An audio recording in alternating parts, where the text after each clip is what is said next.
عليكم ورحمة الله. الحمد لله رب العالمين والصلاة والسلام على أشرف المرسلين وعلى آله وصحبه أجمعين. أما بعد. സൂറത്തുൽ മുദ്ദസ്സിർ അധ്യായം 74. അഊദു ബില്ലാഹി മിനശ് ശൈത്വാനിർ റജീം. ബിസ്മില്ലാഹിർ റഹ്മാനിർ റഹീം. യാ അയ്യുഹൽ മുദ്ദസ്സിർ. മുദ്ദസ്സിർ എന്ന വാക്കിന് പുതച്ചു മൂടിക്കിടക്കുന്നവനെ എന്നാണ് അർത്ഥം. അല്ലയോ അല്ലയോ എന്ന വിളി, യാ അയ്യുഹ എന്ന് നബി സല്ലല്ലാഹു അലൈഹി വസല്ലമയാണ് വിശുദ്ധ ഖുർആൻ പല സന്ദർഭങ്ങളിലും നബിയെ അഭിസംബോധന അത്രയും ആദരവോടുകൂടിയാണ്. അപ്പം യാ മൂസ, യാ ഈസ എന്നൊക്കെ മറ്റ് പ്രവാചകന്മാരെ വിളിക്കുന്നതിനേക്കാൾ കുറച്ചുകൂടെ ഒരു ആദര സൂചകമായിട്ട് നബി സല്ലല്ലാഹു അലൈഹി വസല്ലമയെ വിളിച്ചത് കാണാം. ഇവിടെ അങ്ങനെ തന്നെ, യാ അയ്യുഹൽ മുദ്ദസ്സിർ, അല്ലയോ പുതച്ചു മൂടി കിടക്കുന്നവനെ എന്ന് പറയുമ്പോൾ ആരാ പുതച്ചു മൂടി? അപ്പോൾ പുതച്ചു മൂടി കിടക്കുന്ന കാര്യം പറയുന്നത് മുഫസ്സിരീങ്ങളൊക്കെ പറയുന്നത്, ഇത് ഹിറയിൽ വെച്ച്, ഹിറ ഗുഹയിൽ വെച്ച് ആദ്യമായിട്ട് നമ്മളതൊന്ന് നബി സല്ലല്ലാഹു അലൈഹി വസല്ലമയുടെ മാനസികാവസ്ഥ നമ്മളൊന്ന് മനസ്സിലാക്കണം. 40 ദിവസത്തോളം ഒരു ഗുഹയിൽ ഇങ്ങനെ കിടക്കുകയാണ്. ഒരു ഗുഹയിൽ ഇങ്ങനെ, അതായത് നാട്ടിൽ നബി സല്ലല്ലാഹു അലൈഹി വസല്ലമക്ക് 40 വയസ്സായിട്ടുണ്ട്. മാത്രമല്ല ഇടയ്ക്കിടയ്ക്ക് ഹിറ ഗുഹയിൽ അങ്ങനെ പോയി ഇരിക്കാറുണ്ട്. അപ്പോൾ അതിൻ്റെ ഒരു കാരണം, ഒരു ഏകാന്തത ഇഷ്ടപ്പെട്ട, 40 വയസ്സൊക്കെ ആകുമ്പോൾ കുറച്ചൊരു പ്രൈവസി, അതായത് നാട്ടിൽ ഇത്രയും വാർ, വൈൻ, വിമൺ, പെണ്ണും കള്ളും പ്രശ്നങ്ങളും ആളുകളെ കൊലയും അക്രമങ്ങളും ഇതൊക്കെ കണ്ടിട്ട് നബി സല്ലല്ലാഹു അലൈഹി വസല്ലമക്ക് ഒരു തരം മനം മടുപ്പ്. അതിലേക്കാൾ അപ്പുറം ബഹുദൈവാരാധനയും വിഗ്രഹപൂജയും ഇതൊക്കെ, ഇതിലൊന്നും നബി സല്ലല്ലാഹു അലൈഹി വസല്ലമക്ക് ഒരിക്കലും രാജിയാവുക സാധ്യമല്ല. നബി സല്ലല്ലാഹു അലൈഹി വസല്ലമക്ക് അള്ളാഹുവിനെ അറിയാമെന്നല്ലാതെ, അള്ളാഹുവിനെ വിളിച്ച് പ്രാർത്ഥിക്കുമെന്നല്ലാതെ എങ്ങനെ പ്രാർത്ഥിക്കണമെന്നോ അല്ലെങ്കിൽ മറ്റു കാര്യങ്ങളൊന്നും അറിയില്ല. ദീനിൻ്റെ ശരീഅത്ത് നിയമങ്ങൾ ഇതൊന്നും അറിയില്ല. നബി സല്ലല്ലാഹു അലൈഹി വസല്ലമക്ക് അറിയില്ല. ഇതൊക്കെ ഖുർആനിന് ശേഷമാണ് അള്ളാഹു അറിയിക്കുന്നത് എങ്ങനെ വേണം ഓരോ കാര്യങ്ങളും. അപ്പോൾ അള്ളാഹുവിനെ പോലും പരിചയപ്പെടുത്തുന്ന അള്ളാഹു വിശുദ്ധ ഖുർആനിലൂടെയാണ്. അപ്പോൾ നബിക്ക് ഇതൊന്നും അറിയില്ല. മാത്രമല്ല എഴുത്തും വായന അറിയില്ല. ഗുഹയിൽ ഇങ്ങനെ ഇരിക്കുക, ഭക്ഷണമൊക്കെ കൊണ്ടുകൊടുക്കാനുള്ള സംവിധാനങ്ങൾ ചെയ്ത് അവിടെ ഇങ്ങനെ ഒരു ശാന്തി, എൻലൈറ്റൻമെൻറ്റ് എന്നുള്ളൊരവസ്ഥയിലേക്ക് എത്തണം, എന്തോ ഒരു അന്വേഷണത്തിൻ്റെ പോലെ അങ്ങനെ ഇരിക്കുമ്പോഴാണ് ജിബ്രീൽ അലൈഹിസ്സലാം. അപ്പോൾ ഈ ഏകാന്തതയുടെ, ഗുഹയുടെ ഏകാന്തതയിൽ പെട്ടെന്ന് ഒരു രൂപം പ്രത്യക്ഷപ്പെട്ടാൽ ആരായാലും പേടിച്ചു പോകില്ലേ? പേടിച്ചിട്ട് പനിച്ചുപോയി. ജിബ്രീൽ അലൈഹിസ്സലാമിൻ്റെ വരവിൽ അങ്ങനെ സമ്മിലൂനി, എന്നെ പുതപ്പിക്കൂ എന്ന് പറഞ്ഞ് ഖദീജ എന്ന് പറഞ്ഞിട്ട് ചെല്ലുകയാണ് ഖദീജ ബീവിയുടെ. അപ്പോൾ ഖദീജ ബീവി പറയുന്ന ചില കോട്ടിങ്സ് ഉണ്ട്, ചില വാക്കുകളുണ്ട്. നിങ്ങളെങ്ങനെയാണ്, നിങ്ങൾ പേടിക്കേണ്ട, നിങ്ങൾക്കൊരാപത്തും വരില്ല. നിങ്ങൾ ദാനം ചെയ്യുന്ന വ്യക്തിയാണ്, നിങ്ങൾ ജനങ്ങൾക്ക് പ്രിയപ്പെട്ടവനാണ്, സത്യസന്ധനാണ്, നിങ്ങൾ അവകാശികൾക്ക് അവകാശങ്ങൾ വകവെച്ച് കൊടുക്കുന്ന വ്യക്തിയാണ്. അതുകൊണ്ട് നിങ്ങളൊരു നല്ല മനുഷ്യനാണ്, നിങ്ങൾ എന്തിനാ പേടിക്കുന്നത് എന്ന് സ്വന്തം ഭർത്താവിനെ ആശ്വസിപ്പിക്കുന്ന ആശ്വാസത്തിൻ്റെ ഒരു പക്ഷേ നബി സല്ലല്ലാഹു അലൈഹി വസല്ലമയുടെ ജീവിതത്തിലെ ഏറ്റവും പ്രിയപ്പെട്ട ഭാര്യ ആരായിരുന്നു വെച്ചാൽ ഖദീജയാണ്, ഖദീജ ബീവി. അത് പല കാരണമുണ്ട്. നബി സല്ലല്ലാഹു അലൈഹി വസല്ലമ ഉമ്മയും ഉപ്പയും ഇല്ലാതെ വളർന്നതാണ്. ഉമ്മ ഉപ്പ ഇല്ലാതെ വളരുകയാണ്. യത്തീം എന്ന് പറഞ്ഞാൽ 100% യത്തീമാണ്. ജനിക്കുന്നതിൻ്റെ മാസങ്ങൾക്ക് മുമ്പ് പിതാവ് മരണപ്പെടുന്നു. പിന്നെ ജനിച്ച് ബോധം വരുന്നതിൻ്റെ മുമ്പ്, കണ്ണുകൊണ്ട് ഉമ്മാനെ കാണേണ്ട ഒരു പക്വത എത്തുന്നതിൻ്റെയൊക്കെ കുഞ്ഞു പ്രായത്തിൽ തന്നെ, ചെറിയ മാസങ്ങൾ എടുക്കുന്ന സമയത്ത് തന്നെ ഉമ്മയും ഇല്ലാതെ പൂർണ്ണ യത്തീമായിട്ടാണ് ജീവിക്കുന്നത്. അതുകൊണ്ട് തന്നെ പിന്നെ ആ ജീവിതത്തിൽ ഒരു സന്തോഷമൊക്കെ കൊണ്ടുവരുന്ന ഖദീജ ബീവിയാണ്. ഒരു ഉമ്മയുടെ സ്ഥാനം കൂടെ ഖദീജ ബീവി. ഒരാശ്വാസത്തിൻ്റെ വചനങ്ങൾ, വാക്കുകളാണ് നബി സല്ലല്ലാഹു അലൈഹി വസല്ലമയോട് പറയുന്നത്. നിങ്ങളിങ്ങനെ ബുദ്ധിമുട്ടണ്ട, വിഷമിക്കണ്ടെന്ന്. പക്ഷേ നബി സല്ലല്ലാഹു അലൈഹി വസല്ലം പനിച്ചു പോയി എന്നാണ്. അത്രയ്ക്കും വലിയൊരു ഭാരമായിരുന്നു നബി സല്ലല്ലാഹു അലൈഹി വസല്ലമയെ സംബന്ധിച്ചിടത്തോളം. നിഷ്കളങ്ക ഹൃദയമാണ്. അപ്പോൾ അത് വല്ലാതെ പേടിച്ചു പോയി. മുദ്ദസ്സിർ, പൊടിച്ചു മൂടിയിട്ട് കിടക്കുകയാണ്, പുതപ്പിച്ചിട്ട് വല്ലാത്തൊരവസ്ഥയിൽ കിടക്കുകയാണ്. അങ്ങനെ ആ സന്ദർഭത്തിലാണ് പിന്നെ അടുത്ത സൂറത്ത്, യാ അയ്യുഹൽ മുദ്ദസ്സിർ, പുതച്ചു മൂടി കിടക്കുന്നവനെ, ഖും ഫഅൻദിർ, എണീറ്റ് നിൻ്റെ പണിയെടുക്ക്, ഉത്ബോധിപ്പിക്ക്, ജനത്തോട് സന്ദേശം വിളിച്ചു പറ, ഏകനായ അള്ളാഹു ഉണ്ടെന്ന്, ഈ ബിംബങ്ങളൊന്നും ദൈവമല്ലെന്ന്, കളവ് ചെയ്യരുതെന്ന്, ആളുകളെ കൊല്ലരുതെന്ന്, നീതി നടപ്പാക്കണമെന്ന്, സത്യം പറയണമെന്ന്, നല്ല മനുഷ്യനാകണമെന്ന്, അവ ഉത്ബോധനം ചെയ്യാൻ, ജനങ്ങളുടെ അടുത്തേക്ക് ചെല്ലാൻ എണീക്കാൻ പറയാണ്. വറബ്ബക ഫകബ്ബിർ, അള്ളാഹുവിൻ്റെ കബീറായ റബ്ബിനെ പ്രകീർത്തിക്കാൻ, റബ്ബിനെ മഹത്വപ്പെടുത്താൻ. വസിയാബക ഫതഹിർ, നിൻ്റെ വസ്ത്രം ശുചിയാക്കുക. അപ്പോൾ നല്ല ആളുകളുടെ അടുത്തേക്കൊക്കെ പോകുമ്പോൾ നല്ല വസ്ത്രം ധരിക്കണമെന്നും നല്ല ശുദ്ധിയുള്ള വൃത്തിയുള്ള വസ്ത്രം ധരിക്കണം എന്നുള്ള ഒരു പാഠം കൂടിയാണിത് അല്ലേ. കാരണം ഒരാളുടെ ഒരു സദസ്സിലേക്ക് വരുമ്പോൾ അല്ലെ ഒരാളടുത്ത് വരുമ്പോൾ ഫസ്റ്റ് ഇംപ്രഷനാണത്, ഒരു നല്ല ഗന്ധം. അതുകൊണ്ട് തന്നെ സുന്നത്തായിട്ട് വെച്ചിട്ടുള്ളത് സുഗന്ധം ഭൂഷണം എന്ന് പറഞ്ഞാൽ അതാണ്, അത് സുന്നത്തായിട്ട് വരുന്നത് അതാണ്. കാരണം ആളുകളോടുള്ള നമ്മുടെ സുഗന്ധപൂരിതമാകണം നമ്മുടെ പെരുമാറ്റങ്ങൾ. ഒരാളോടുള്ള സംസാരവും നോട്ടവും ഒരാൾക്കൊരു വെറുപ്പുണ്ടാക്കുന്ന ഒന്നും നമ്മുടെ ഭാഗത്തുനിന്ന്, അത് ഗന്ധമായിട്ടാകട്ടെ, നമ്മുടെ നോട്ടങ്ങളാവട്ടെ. മുഖം ചുളിക്കുന്ന കാര്യം അബസയിൽ നമ്മൾ പറഞ്ഞല്ലോ, ഒരാളുകളോട് പെരുമാറുമ്പോൾ മുഖം തിരിച്ചു കളയാനൊന്നും പാടില്ല. എല്ലാവരോടും ഒരുപോലെ നല്ല രീതിയിൽ പെരുമാറാൻ സാധിക്കണം എന്ന് ദീനിൻ്റെ അടിസ്ഥാനത്തിൽ നമ്മൾ പഠിപ്പിക്കുകയാണ്. നബി സല്ലല്ലാഹു അലൈഹി വസല്ലമയോട് പറയാ, സിയാബക ഫതഹിർ വറുജ്സ ഫഹ്ജുർ, നീ എന്ത് ചെയ്യണം, തെറ്റുകളെന്ന് പൂർണ്ണമായി വിട്ടു നിൽക്കണം. അപ്പോൾ നബി സല്ലല്ലാഹു അലൈഹി വസല്ലമ തെറ്റ് ചെയ്യുന്ന ആളല്ല, പക്ഷേ അതിൻ്റെ ഒക്കെ അപ്പുറം എല്ലാവിധത്തിലുള്ള വിചാരങ്ങൾ, തെറ്റുകൾ, ചിന്തകളിൽ നിന്നെല്ലാം പൂർണ്ണമായിട്ട്, ഇത് ലോകത്തെ എല്ലാ ഇസ്ലാമിക പ്രബോധകരോടും മുഅ്മിനീങ്ങളോടും മുസ്ലിങ്ങളോടും കൂടിയുള്ള കാര്യമാണത്. ആരൊക്കെ സത്യപ്രബോധനമായിട്ട് ഇറങ്ങിത്തിരിക്കാൻ ഉദ്ദേശിക്കുന്നുവോ, അല്ലെങ്കിൽ ദീനീ രംഗത്തൊക്കെ ജീവിക്കുന്നവർ, നമ്മളൊക്കെ ചെയ്യേണ്ട ഒരു ബാധ്യത കൂടെയാണ്. വറുജ്സ ഫഹ്ജുർ, നമ്മളൊക്കെ നിങ്ങൾ ഓരോരുത്തരും നമ്മിലേക്ക് നോക്കുക, പുറത്ത് ആരെടുത്ത് നോക്കണ്ട, നമ്മിലേക്ക് നോക്കുക.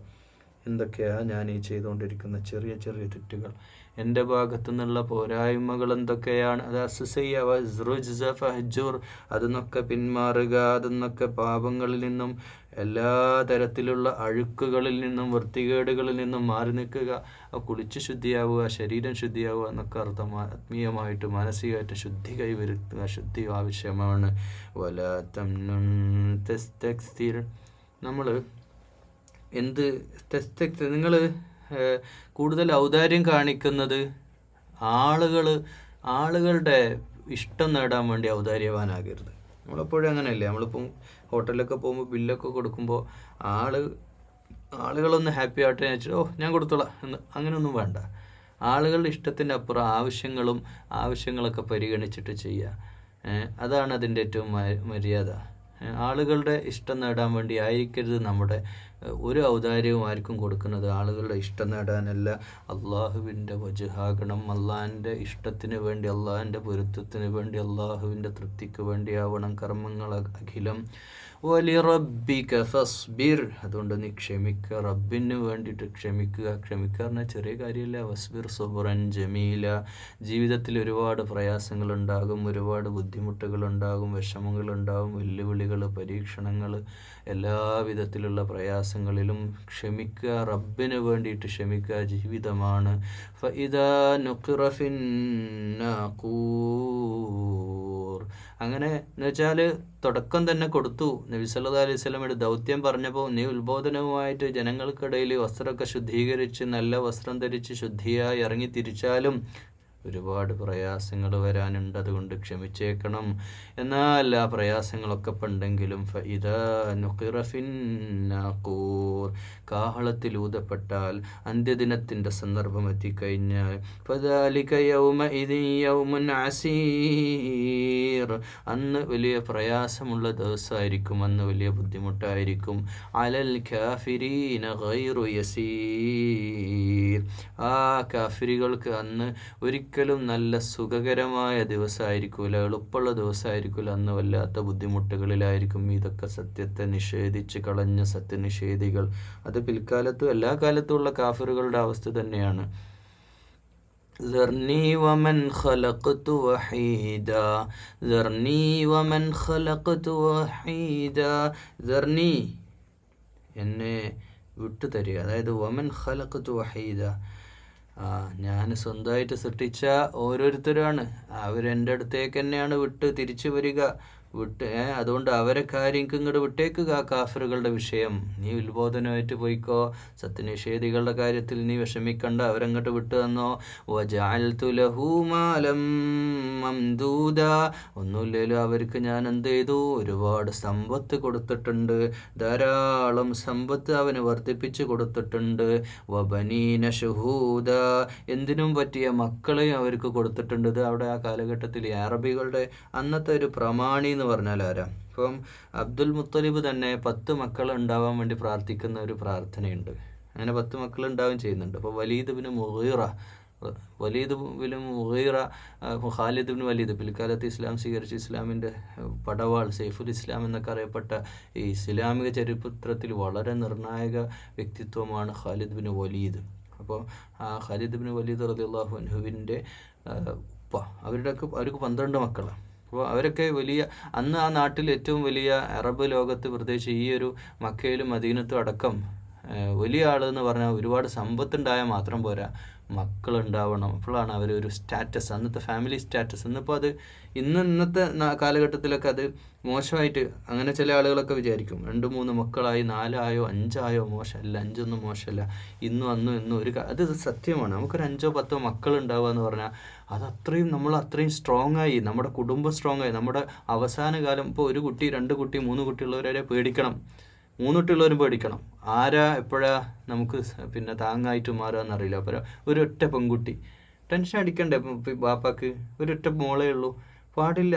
നമ്മൾ അതൊക്കെ ആദ്യം ചിന്തിക്കണേ. നമ്മൾ വിവാഹം കഴിച്ചിട്ട് വേറൊരു വിഷയമാണ്, പക്ഷെ പറഞ്ഞു പോവാണ്. ആദ്യമേ അതൊക്കെ നമ്മൾ പ്ലാൻ ചെയ്യണം. നമ്മൾ പ്ലാൻ ചെയ്യുന്നതല്ല നമ്മുടെ മക്കൾ, പക്ഷേ നമുക്ക് ചില പ്ലാനിങ് ഉണ്ടാവണം. എന്നിട്ട് ആദ്യം ഭാര്യ പറയാ ആദ്യത്തെ വിവാഹം കഴിഞ്ഞാൽ ആദ്യത്തെ 5 വർഷം നമുക്ക് കുട്ടികളൊന്നും വേണ്ട, ആയിക്കോട്ടെ എന്ന് പറയുന്നവനാവരുത് ഭർത്താവ്. അവൻ ചിന്തിക്കണം, അത് അള്ളാഹു തരുന്ന നിയമത്താണ്, അത് മക്കളെ സ്വീകരിക്കുക എന്നുള്ളതാണ്. 1 2 എത്ര മക്കളാണ്. കാരണം പിൻകാലത്ത് ഇപ്പം ഒരു പ്രയാസം നമുക്ക് ഉണ്ടാവുമെങ്കിലും പിൻകാലത്തേക്ക് അത് നമുക്ക് വലിയ ശക്തിയാവും, ആശ്വാസമാകും. അത് അധികാരം കൂടിയാണ് മക്കളെന്ന് പറഞ്ഞാൽ.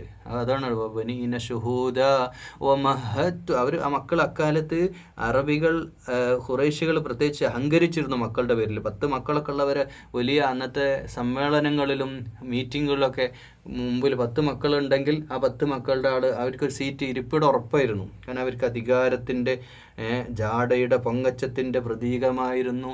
വമഹത്തു ലഹു തംഹീദ, ആവശ്യമായ സൗകര്യങ്ങളും എല്ലാം അവർക്ക് ഒരുക്കി കൊടുത്തു. ആർക്ക്? ഈ ഖുറൈശികൾക്കും. സമ്പത്തുമായിട്ട് ജീവിച്ച വലിയ സമ്പന്നരായ ഖുറൈശി പ്രമാണിമാരുടെ വിഷയം പറയുന്നത്. സുമ്മ യത്മഉ അൻ അസീദ്, എന്നിട്ട് അവരാഗ്രഹിക്കുകയാണ് ഇനിയും കിട്ടണം. അതെല്ലാം മനുഷ്യന്മാർക്കുള്ളതാണ്.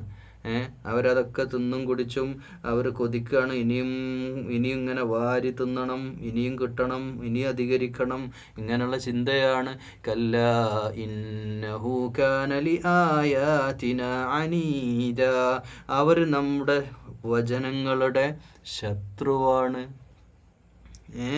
ഈ ആയത്തുകൾ, നമ്മുടെ വചനങ്ങളെ അവരെന്താക്കുന്നു? അനീത, ഒരു തരം ശാഠ്യത്തോടെ ഈ ആയാത്തുകൾ അവർ നോക്കിക്കാണുന്നതിൻ്റെ പിന്നിൽ കുറച്ച് മക്കളുള്ളതിൻ്റെ പേരിലും സമ്പത്തിൻ്റെ ഗർവിൻ്റെ പേരിലുമാണ് അവരങ്ങനെയൊക്കെ ചിന്തിക്കുന്നത്, സത്യനിഷേധികളാകുന്നത്. സഉർഹിഖുഹു സഊദ, അവരെ വൈകാതെ തന്നെ നാം ഒരു ക്ലേശമുള്ള ഒരു സഊദിലേക്ക്, ഒരു ഇടങ്ങേറ് പിടിച്ച ഒരു സ്ഥലത്തേക്ക് എത്തിക്കുന്നതാണ്. അവർക്ക് കയറാൻ പറ്റാത്ത ഒരു കയറ്റത്തിലേക്ക് അവരെ നമ്മൾ എത്തിക്കുന്നതാണ്. അല്ലാഹ് പറയുന്നു, ഇന്നഹു ഫക്കറ വഖദ്ദർ, അവർ തീരുമാനമെടുത്തു, അവർ ചിലത് ചിന്തിച്ചിട്ടുണ്ട്, പക്ഷേ ഞാൻ എൻ്റെ തീരുമാനം എടുത്തിട്ടുണ്ട്. അള്ളാഹു അവരെ പ്രയാസപ്പെടുത്താൻ പോവാണ്. ഭാവി ജീവിതത്തിൽ മക്കളെ കൊടുത്തു, സമ്പത്ത് കൊടുത്തു, എല്ലാം കൊടുത്തിട്ട് അവർക്ക് സത്യസന്ദേശത്തെ ശിരസാവഹിക്കാൻ അവർക്ക് ബുദ്ധിമുട്ടുണ്ടെങ്കിൽ അതിനവർക്ക് പ്രയാസം ഞാൻ ഉണ്ടാക്കുന്നതാണ്. അള്ളാഹ് പറയാ, ഫഖുതില കൈഫ ഖദ്ദർ, ഫഖുതില കൈഫ ഖദ്ദർ. അതുകൊണ്ട് അവരുദ്ദേശിച്ചത് എന്താണോ അതിന് നാശമാണ്, അതെല്ലാം തകർന്നടിയാൻ പോവാണ്. അവരോട് യുദ്ധം പ്രഖ്യാപിക്കുകയാണ് അല്ലാഹു. സുമ്മ ഖുതില കൈഫ ഖദ്ദർ, അവർക്ക് നാശം. അവരെങ്ങനെയാണ് പ്രവർത്തിക്കാൻ അവർ ചിന്തിക്കുന്നത്? അവരുടെ തീരുമാനം എന്താണ്? അവരുടെ ഖുത്തില ഖാത്തല എന്ന് പറഞ്ഞാൽ യുദ്ധം ചെയ്യുന്നതിന് പറയലുണ്ട്. അതേപോലെ തന്നെ അവരൊരു തരത്തിൽ അവരിതിനോട്, ഈ ഒരു ഇസ്ലാമിൻ്റെ തൗഹീദിനോട് അവർ യുദ്ധം പ്രഖ്യാപിച്ച പോലെയാണ്. അവരുടെ തീരുമാനം അതായിരുന്നു. അവർക്കൊരു വല്ലാത്ത അഹങ്കാരമായിരുന്നു. സുമ്മ നദർ, എന്നിട്ട് അവർ അഹങ്കാരത്തോടെ ഒന്ന് നോക്കുകയാണ്, നബി സല്ലല്ലാഹു അലൈഹി വസല്ലമയെ നോക്കുകയാണ്. ആരാണ് ഇപ്പം നബിയായിട്ട് വന്നത്? വേറെ ആരും കിട്ടിയില്ലേ? ഖുറൈശി പ്രമാണിമാർ ഈ ഒരു യതീമിനെയാണോ? അങ്ങനെയൊക്കെ പറഞ്ഞ ആളുകളുണ്ട്. യഅൂദു ബില്ലാ. വേറെ ആരും കിട്ടിയില്ലേ പ്രവാചകനാക്കാൻ? സുമ്മ അബസ വബസർ. അബസ അല്ലേ? സൂറത്ത് അബസ്, മുഖം ചുളിച്ച്. അവർ നെറ്റി ചുളിക്കും. ഇവനോ? ഈ ഒരു ബാപ്പ ഇല്ലാത്ത മോൻ, ഈ നിസാരനോ എന്ന രീതിയിൽ നബി സല്ലല്ലാഹു അലൈഹി വസല്ലമയെ നോക്കുകയാണ്. നഅൂദു ബില്ലാ. സുമ്മ അദ്ബറ വസ്തക്ബർ, എന്നിട്ട് അഹങ്കാരത്തോടെ പിന്തിരിഞ്ഞു പോയി. വസബാഹ എന്ന സന്ദർഭം നമ്മൾ ഓർക്കുന്നുണ്ടല്ലോ. വസബാഹ, ലോകത്തെ എല്ലാ മക്കക്കാരും മുഴുവൻ വിളിച്ചുകൂട്ടിയ സന്ദർഭം, എല്ലാവരെയും വിളിച്ചു കൂട്ടിയിട്ട്. കാരണം ആ സമയത്ത് ശരിക്ക് ഈ ലോക ചരിത്രത്തിൽ, ഇസ്ലാമിക ചരിത്രത്തിൽ ഒരു പക്ഷേ ബദറും ഉഹദും ഈ യുദ്ധങ്ങളൊന്നും നടക്കേണ്ട ആവശ്യം തന്നെ വരില്ലായിരുന്നു. പക്ഷേ അവിടെ ആ സന്ദർഭത്തിൽ, കാരണം നബി സല്ലല്ലാഹു അലൈഹി വസല്ലം മക്കയിലെ ഏറ്റവും പ്രബല കുടുംബമാണ് ഖുറൈശി ഗോത്രത്തിൽ, ഹാഷിം കുടുംബത്തിൽ. അതും 10-9 ഉച്ചാപ്പമാർ, ഉപ്പമാരുടെ ജ്യേഷ്ഠന്മാരൊക്കെ അവിടെ കിടക്കുന്ന അബൂലഹബ് അടക്കം ഉപ്പയുടെ ജ്യേഷ്ഠനാണ്. അവരൊക്കെ ഉള്ള ഹംസ റളിയല്ലാഹു അൻഹു അടക്കമുള്ള അബൂ ത്വാലിബുള്ള അബ്ദുൽ മുത്തലിബിൻ്റെ മക്കളുടെ പരമ്പരയിലുള്ള പ്രമാണിയായി തന്നെ വളരേണ്ടുന്ന മുഹമ്മദ് മുസ്തഫയാണ് സല്ലല്ലാഹു അലൈഹി വസല്ലമ. ആ മലമുകളിൽ വിളിച്ചു ചേർത്തിട്ട്, മക്കക്കാരെ മുഴുവൻ വിളിച്ചു ചേർത്തിട്ട് സത്യപ്രബോധനത്തിൻ്റെ, പരസ്യപ്രബോധനത്തിൻ്റെ ആദ്യ സന്ദർഭത്തിൽ നമുക്കറിയാം, വിളിച്ചു ചേർത്തിട്ട് പറയാം, ജനങ്ങളെ, ഈ പിൻഭാഗത്ത് വലിയൊരു സൈന്യം നിങ്ങളെ ആക്രമിക്കാൻ വരുന്നെന്ന്. മലൻ്റെ മേലെ നബിയല്ലേ ഉള്ളത് സല്ലല്ലാഹു അലൈഹി വസല്ലം. നിങ്ങൾ വിശ്വസിക്കുക, ഞാൻ പറഞ്ഞാൽ. ജനങ്ങൾ ഒന്നടങ്കം പറഞ്ഞു, അമീൻ, നീ വിശ്വസ്തനാണ്, ഞങ്ങൾ വിശ്വസിച്ചു. നീ പറയുന്നതിൻ്റെ മുമ്പ് ഞങ്ങൾ വിശ്വസിക്കും, കാരണം നീ വിശ്വസ്തനാണ്. നബിക്ക് അങ്ങനെ ഒരു ഐഡൻറ്റിറ്റി നാട്ടിലുണ്ട്. നല്ല മനുഷ്യനാണ്, നല്ല സ്വഭാവമുള്ള വ്യക്തിയാണ്. എന്നിട്ടാണ് ചോദ്യം, എന്തിൽ? അള്ളാഹു ഏകനാണ്, അതും എല്ലാവരും സമ്മതിച്ചു. ലാ ഇലാഹ ഇല്ലല്ലാ, അവിടെ തെറ്റി. അള്ളാഹ് ഉണ്ട് എന്നുള്ള വിഷയത്തിൽ ഒരു മക്കൾക്കാർക്കും ഒരെതിരഭിപ്രായമില്ല. നമ്മളൊക്കെ മനസ്സിലാക്കേണ്ട ഒരു പ്രധാനപ്പെട്ട വിഷയമാണ്. അള്ളാഹ് ഉണ്ട് എന്നുള്ള വിഷയത്തിൽ ഒരു അറബിക്കോ ഒരു ക്രിസ്ത്യനോ ഒരു ജൂതനോ ഒരാൾക്കും ഒരു എതിർപ്പില്ല. അള്ളാഹ് ഉണ്ട്, എല്ലാവരും സമ്മതിച്ചതാണ്. പക്ഷേ ലാ ഇലാഹ ഇല്ലല്ലാ, തൗഹീദ് പറ്റൂല. ഞങ്ങൾക്കിവിടെ ബിസിനസ്സാണ് വലുത്, ഈ നാട്ടിൽ ബിസിനസ് നടക്കണം, അതിന് ബിംബങ്ങളെ, ആരാധനാ വസ്തുക്കളെ കൊണ്ടുവരണം, പല നാട്ടിൽ നിന്ന് ഇവിടെ കൊണ്ടുവന്ന് പ്രതിഷ്ഠിച്ചൊക്കെയാണ് മക്ക കഴിഞ്ഞുകൂടുന്നത്. എനിക്കറിയില്ല. മുഹമ്മദ്, അബൂ സുഫിയാൻ വരെ പിൽക്കാലത്ത് ഇസ്ലാം സ്വീകരിച്ച അബൂ സുഫിയാൻ്റെ ചോദ്യതാണ്. ഇടയ്ക്കിടയ്ക്ക് നബി സല്ലല്ലാഹു അലൈഹി വസല്ലം ചോദിക്കും, അബൂ സുഫിയാൻ ശരിക്കും അള്ളാഹുവിൽ വിശ്വസിക്കുന്നതിൽ എതിരഭിപ്രായമൊന്നുമില്ല. അബൂ സുഫിയാൻ നബി സല്ലല്ലാഹു അലൈഹി വസല്ലം ശത്രു വന്ന ബിസിനസ് ലെവലാണ്. ഈ ബിസിനസ്സൊക്കെ എന്തായി പോവും, മക്കയുടെ അവസ്ഥ എന്താവും എന്നായിരുന്നു ചോദിച്ചത്. ഒരുപക്ഷെ ഭാവിയിലെ ഈ മക്ക, സൗദി അറേബ്യയുടെ ഇന്നത്തെ അവസ്ഥ അബൂ സുഫിയാൻ അന്നൊരു പ്രൊജക്ടർ വെച്ചിട്ട് കാണിച്ചു കൊടുക്കാൻ പറ്റുന്ന അബൂ സുഫിയാൻ അന്ന് തന്നെ ആദ്യത്തെ 1-ാം തീയതി തന്നെ ഇസ്ലാം സ്വീകരിക്കുന്നത്. ബിസിനസ് മൈൻഡായിരുന്നു അബൂ സുഫിയാനെ സംബന്ധിച്ചിടത്തോളം. പിന്നീട് ഇസ്ലാം സ്വീകരിക്കുന്നുണ്ട്. അവരതുകൊണ്ട് പിന്തിരിഞ്ഞു കളഞ്ഞു. അന്ന് അബൂലഹബ് ആ ഒരു വലിയ സദസ്സിൽ വെച്ചിട്ട് എല്ലാവരും ഒന്നടക്കം ഇസ്ലാം സ്വീകരിക്കേണ്ട അവസ്ഥയും സാഹചര്യത്തിലും അബൂലഹബ് വലിയ കാര്യം എന്ന് പറഞ്ഞിട്ട് അവിടുന്ന് പുച്ഛിച്ച് ആ കുടുംബക്കാരെ, ബാപ്പൻ്റെ ജ്യേഷ്ഠൻ തന്നെ പിന്തിരിഞ്ഞു കളഞ്ഞു. പിന്നെ നമ്മളെന്ത് നിൽക്കണം എന്നുള്ളതിലേക്ക് എല്ലാവരും പിരിഞ്ഞു പോവുകയാണ് ചെയ്തത്. ഫഖാല ഇൻ ഹാദാ ഇല്ലാ സിഹ്റുൻ യുഅ്സർ, ഇത് മായാജാലമാണ്, സിഹറാണ്, അതുകൊണ്ട് ഇത് ഞങ്ങൾ സ്വീകരിക്കൂല, ഇത് പരമ്പരാഗതമായ ഒരു മായാജാലമല്ല മാണ്, അങ്ങനെയുള്ള ഒരു സിഹറാണിത് എന്നൊക്കെ പറഞ്ഞിട്ട് ഇതിനെതിരെ തിരിയാൻ തുടങ്ങി. ഇൻ ഹാദാ ഇല്ലാ ഖൗലുൽ ബശർ, എന്നാൽ ഇത് വെറുതെ മനുഷ്യവചനാണെന്ന്, ഇത് ആളുകൾ നീ പറഞ്ഞുണ്ടാക്കുന്ന, മുഹമ്മദ് പറഞ്ഞുണ്ടാക്കുന്ന ചില കഥകളാണ് ഇതൊക്കെയെന്നും പറയാൻ തുടങ്ങി. സഉസ്ലീഹി സഖർ, അപ്പോൾ അടുത്ത് തന്നെ അവരെ നരകത്തിയിലിരിക്കാൻ പോവാണ്. ഈ അടുത്ത് തന്നെ സഖർ എന്നൊക്കെ പറഞ്ഞാൽ വലിയ വിടുന്ന അഗാധ ഗർത്തം എന്നൊക്കെ അതിനർത്ഥം വെക്കാൻ പറ്റും. അഗാധമായ ഗർത്തത്തിലേക്ക് അവരെ ഞാൻ തള്ളിവിടുന്നതാണ്. ആരെ? ഈ ഒരു കാഫിറുകളെ, സത്യനിഷേധികളെ, സമ്പത്തിൻ്റെ പേരിൽ, മക്കളുടെ പേരിൽ, സൗകര്യത്തിൻ്റെ പേരിൽ, അധികാരത്തിൻ്റെ പേരിൽ കണ്ണുമഞ്ഞളിച്ചു പോയ ലോകത്തെ എക്കാലത്തെയും ജനതക്കുള്ള താക്കീത് കൂടിയാണ്. വമാ അദ്റാക മാ സഖർ, എന്താണ് സഖർ എന്നറിയോ? ഈ സഖർ എന്ന് പറയുന്ന അഗാധഗർത്തമുള്ള നരകത്തിൻ്റെ അവസ്ഥ എന്തെന്നറിയോ? ലാ തുബ്ഖി വലാ തദർ, അതൊന്നും ബാക്കിയാക്കൂല, ഒന്നിനെ ഒഴിവാക്കൂല. അങ്ങോട്ട് എത്തിയാൽ പോയി കാര്യം, പൊരിച്ച് കരിച്ച് കളയും. അത്രക്കും എംറ്റിയാക്കി മാറ്റും, അതിലേക്ക് വീഴുന്നൊരു സ്ഥലം. ലവാഹത്തുൽ ലിൽ ബഷർ, തൊലിയടക്കം അത് കരിച്ചു കളയുന്നതാണ്, എല്ലാം കരിച്ചു കളയുന്നതാണ്. ഇതിൻ്റെ മുഫസ്സിരീങ്ങൾ അർത്ഥം വെച്ചത്, ഒരാളിപ്പോൾ എല്ലല്ലാതായാലും പിന്നെ നമുക്ക് പിന്നെ വേദന ഉണ്ടാവില്ലല്ലോ, അതുകൊണ്ട് അവൻ്റെ ആന്തരിക അവയവങ്ങളെ നിലനിർത്തിക്കൊണ്ട് ബാക്കിയെല്ലാം കരിച്ചു കളയുന്ന അവസ്ഥയാവാം. എന്തായാലും വലിയ പരീക്ഷണമാണ്, വലിയ ശിക്ഷയാണ് അവർക്ക് ലഭിക്കാൻ പോകുന്നത്. അലൈഹാ തിസ്അത അശർ, അതിൻ്റെ ചുമതലക്കാരായി 19 മലക്കുകളെ. തിസ്അത അശർ അതൊരു കണക്ക് പറയുന്ന ആലങ്കാരികമായിട്ട്. അപ്പോൾ അത് അല്ലാഹു ആലം അതിൻ്റെ മാൻ എന്താണ്. അങ്ങനെ അത്രയും വലിയ ഭീമാകാരമായ സംവിധാനങ്ങൾ അവിടെ ഉണ്ട്. വമാ ജഅൽനാ അസ്ഹാബുന്നാരി ഇല്ലാ മലായിക, അങ്ങനെ മലായിക്കത്തുകളെ ഈ നരകത്തിൻ്റെ ചുമതലക്കാരായി നിശ്ചയിച്ചത് മലക്കുകളെയാണ്. മലക്കുകളെ മാത്രമാണ്, മലക്കുകളെ അല്ലാതെ ആരുമല്ല. എന്ന് വെച്ചാൽ അതിൻ്റെ ഗാംഭീര്യവും അതിൻ്റെ സൂക്ഷ്മതയും അതിൻ്റെ ഗൗരവവും ഉണർത്താൻ വേണ്ടി പറയാണ്. വമാ ജഅൽനാ ഇദ്ദതഹും ഇല്ലാ ഫിത്നതൻ للذين كفروا ليستيقن الذين أوتوا الكتاب ويزداد الذين آمنوا إيمانا ولا يرتاب الذين أوتوا الكتاب والمؤمنون. ഇവിടെ അവരുടെ എണ്ണം, ഇവിടെ അങ്ങനെ ഒരു അതത്, ഒരു യസ്ദാദല്ലദീന, ഒരു എണ്ണം അവിടെ വെച്ചിട്ടുണ്ടെങ്കിൽ അത് സത്യനിഷേധികൾക്കൊരു പരീക്ഷണമാണ്. വേദത്തിൻ്റെ അവകാശികൾ ആമനു ഈമാനൻ, വിശ്വാസിച്ചവർ, അല്ലെങ്കിൽ ഊത്തുൽ കിതാബ് അവരുടെ വേദക്കാരായ ആളുകൾക്ക് ഒന്നെങ്കിൽ അത് പിന്നെ ഒരു പരീക്ഷണമാണ്, അല്ലെങ്കിൽ വേദാവകാശികൾക്ക് അത് ദൃഢബോധ്യമുണ്ടാവാനും സത്യവിശ്വാസികൾക്ക് വിശ്വാസം വരെ. അപ്പോൾ 19 മലക്കുകളെ വെച്ചിട്ടുണ്ട് എന്നൊക്കെ പറയുമ്പോൾ, കണക്കൊക്കെ പറയുമ്പോൾ, ആ കണക്കട് പറഞ്ഞാൽ തൗഹീദുള്ള ആളുകൾ അത് വിശ്വസിക്കും, അല്ലാത്തവരൊക്കെ അത് പോകും. അത് വേദക്കാരാവട്ടെ, ക്രിസ്ത്യാനികളാവട്ടെ, ജൂതന്മാരാവട്ടെ, ആരാവട്ടെ, ഈമാനുള്ളവരത് വിശ്വസിക്കും. വലാ യർതാബല്ലദീന ഊതുൽ കിതാബ വൽ മുഅ്മിനൂൻ വലിയഖൂലല്ലദീന ഫീ ഖുലൂബിഹിം മർളുൻ വൽ കാഫിറൂന മാദാ അറാദല്ലാഹു മസല. അതന്നെ ചോദിക്കാം.